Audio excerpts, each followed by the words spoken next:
Okay, you guys, what is up? The King of Lightning is here today to do Magi, the King of Magic Episode 5 review. Now, like I said before, the bitch is evil. And lo and behold, the bitch is evil. Super evil. In fact, she's on some take over the world status, but she's thinking on stage 1, literally. She wants to take control of these kids. So when these kids may or may not grow up to become emperors or empresses or kings and queens and that kind of stuff, they will all obey their quote-unquote mother. So she's thinking on the long term, which is actually good in that sense, and that sense alone. But the bitch is pure evil. And she has this magical tool, which it all goes back to where? Magnostat. She has this magical tool, wherein which it allows her to, I guess, control the maternal love of young children. And Alibaba, Aladdin, Haku, Morgiana, they're actually kids. Well, they're teenagers, like 16, 15, around that age. And they're not adults yet. And because of that, she's able to influence them by using this magic tool that manipulates maternal love. So the thing here is that she's probably done the same. She's probably done the same thing to these other kids in this hideout, in this area, in this home base, ground zero. And even though these kids are poor, even though these kids have probably very little to eat in the slums area of the city of Atia, or the port city of Atia, they would probably still love their parents because they're their parents. They're their mothers and fathers. But because Madora was able to actually use his magical tool to control and manipulate these kids, their love for their parents seems to have dissipated, seems to have disappeared, and their maternal love for their mother has been replaced by this evil bitch. And I mean, like, you again, like I said before, it was obvious because you could tell by the red eyes. I mean, you could tell by the blackened eyes and the, you know, the red lipstick. You're like, yeah, it's medieval. But aside from that, I mean, there's combat scenes here and there. Morgiana comes there. She is, again, as usual, devastating. Morgiana, she cleans house. And even though Olba at first and his boys, they're doing pretty good, no. Here comes Morgiana. She comes in there. She beats like an entire like battalion of these kids, these teenagers. And they bust in there. They're fighting kids on the way there. And then the kids are basically like getting knocked back and forth by Alibaba. Well, mainly Haku. Because Alibaba and Morgiana, there was a lot of hesitation with them. Haku was more, you know, like he had his staff, he just straight up hit them and called it a day. But, and because the thing about it is that Alibaba can relate to these kids more. Because these kids, because Alibaba, he lost his mother at a young age, and these kids, they are from the slums, just like he was. And it was very hard to get food and the necessities of life, and he understands that full well. Until, of course, at the age of, what, like 7 or 8, when he was taken off to the palace. So, with that being said, he understands full well. Now, once they get there, Aladdin has already broken out somewhat of the magical tool that I think her name is, I forgot her name, wow. Yeah, Madora, the one that she's using. So, what's very important to note is when we backpedal.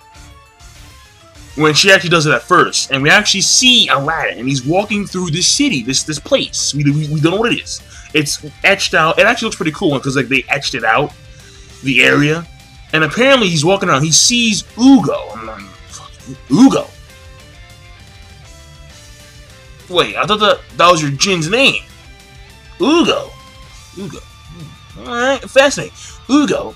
And he's walking, and he sees his mother. The etched out version of his mother. And then he says, I know you are. You are my mother in that other place, in that other world. And it hints to a lot of things, So, especially the Ugo part. The Ugo part and the other world and the other place. I'm like, oh, well, you know. So, I mean, because it depends. Because I saw it in 2 places, the episode. I downloaded one and then I saw it online. And then once at the other place, once at the other world. So, Take it as you would. Now, that being said, when it came to the actual end part where we see Hakuryu, he has his dream. Morgiane has no dream. Okay, she just sees like a holy version of what her mother would be. And then Alibaba, he sees his actual mother, but in his case, it's more or less like, fuck, I can't do anything. And I'm sitting here and I'm thinking to myself like, dude, you know this is evil bitch. You know your mom is dead. Take her out. Straight up, you know, I'm on, yeah, burning slash, yeah, call it a day. But no, he has to hesitate, he has to cry. He's like, mama, mama, mama. And then he just goes on his knees. Looking real, everyone's looking real fucking pathetic right now. Hakuryu actually is fully immersed in his dream. And we actually see we don't see what happened, but what we see is his mother. And we don't know her name, but we see her mother. And we see, I guess, the emperor of the Ko Empire. And then he's waving upon the actual crowd around him. And then his mother's holding up himself, Hakuryu. And then he's in actually full control by Madara. And the thing here is that the others break out. Aladdin bin broke out. Alibaba breaks out. Morgiane breaks out. He's in. He's in the Twilight Zone. He's in there. And then he actually attacks the others. And then he actually does dwelleth in me Zaga. And you're like, no. But he does like, because it's weird, because it's not full Jin equip. We see his left leg turn and like some weird, his left leg transforms. His left arm transforms. The left end of his headband string transforms. And his left eye transforms. And I think also his right eye changes color too. So, but either way, it's not like a full-blown Jin equip, but he's there. He's almost there. He's way further along than Alibaba. And it's kind of sad. Alibaba. What are you doing? I mean, I understand.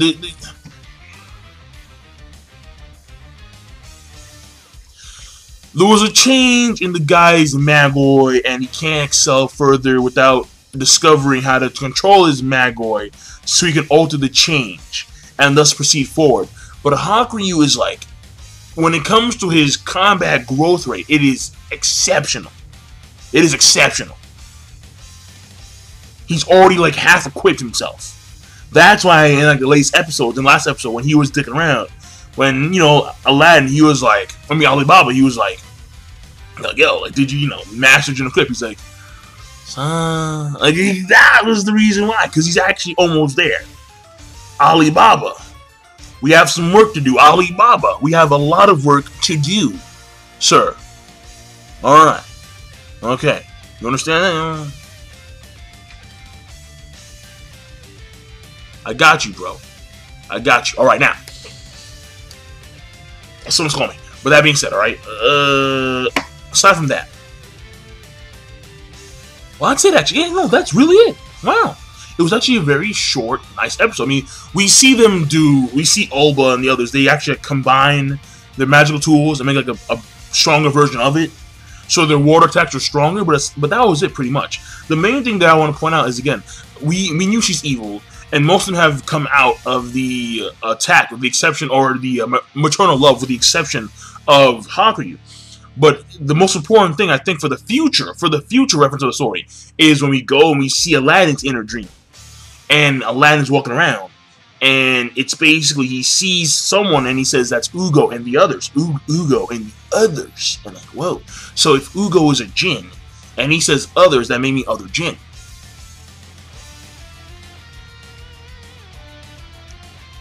Think about it. Think. And then we see this woman, and she's, like, come here. And the other place, other world. I'm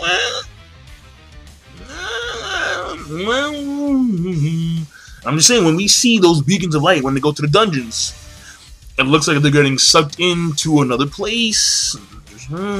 So, but I'll leave out that. the episode rating overall, animation was good as usual. The pacing was good, and when it came to overall story progression, not that much. Well, no, kind of is. Well, actually, no, there's not, because all they really did was just get to the spot, and then Haku, he's going rogue right now. So, but that's it. So overrating, I'll give it a good. Why not? Good rating. So this was a good episode of Magi, the Kingdom of Magic, and this bitch, she ain't controlling the whole world. Look who she is right now. She's in a cave full of, you know, poor kids. And no offense to the kids, I'm just saying. Oh no, slum kids. There we go, slum kids. That's more appropriate. She's in a cave full of slum kids, and you want to dominate the world? So how about let's start with the city? Let's start with one city first. If you're gonna do one city, no, if you're gonna do one nation, then you can talk about world domination. So I'll leave it at that. Rating is good, and I'm signing out. Peace. Have a nice day.